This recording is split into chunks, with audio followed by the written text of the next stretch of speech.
Okay, I was right about the blue box, the rear drag. The rear drag, the box is way bigger than the 4000 front drag. So let's look at the inside. And as you can see, the rear drag model here is the unit itself is way larger than the front drag model. So let's do a simple comparison. As I pointed out in an earlier video, this is a rear drag. So when the reel's facing out, this is your micro adjustment in the back. And that's why it says RE for the rear. This one's the front drag. Front drag because the tightening control is in the front. And this tends to be the more powerful of the two in terms of sheer power.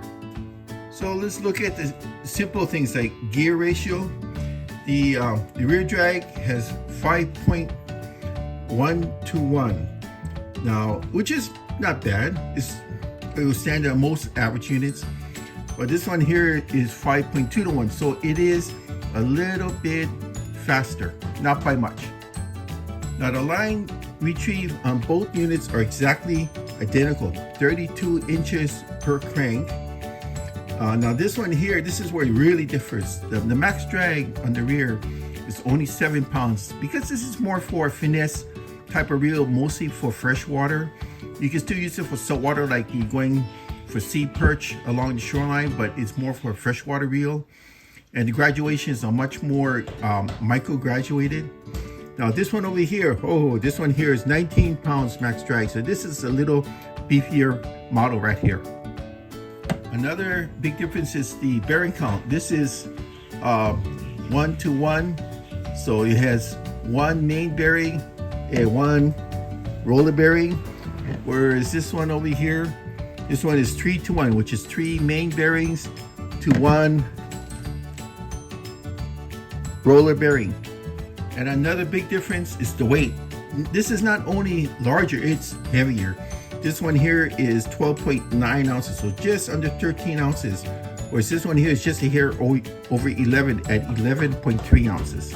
And when I first mentioned, when I did the review on this one the other day, is that it does seem smaller for your average 4000, which it is. Now this one here holds 230 yards of 15-pound braid. This one here will hold 280 yards. So even though they're both 4000 sizes, this one here will hold 50 yards more of 15 pound, and 50 yards is a lot.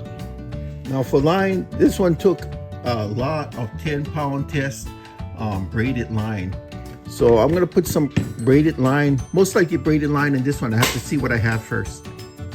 So this, since it's going to be for saltwater, I decided to go with 20-pound braid on this one. It'll be eminent braid.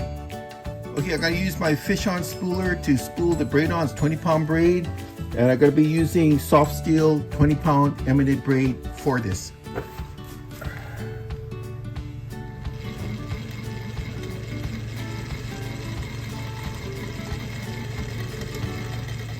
And as you can see, I got it right just barely up to the rim, about a 1/16 of an inch off, so that's perfect. 20-pound braid. So there you go, the 4000, the front wheel, the front drag has 20-pound test braid. The larger rear drag has 10-pound test braid. So the rear drag is a lot larger than I thought, than the regular one, but that's okay. Because the max drag on that one there is over twice as much as this one. So it depends on the application. This is freshwater for finesse, that's saltwater for a little bit more muscling. So that's understandable, right? So there you have it. I just wanted to compare the two and get line on the new one. Thank you.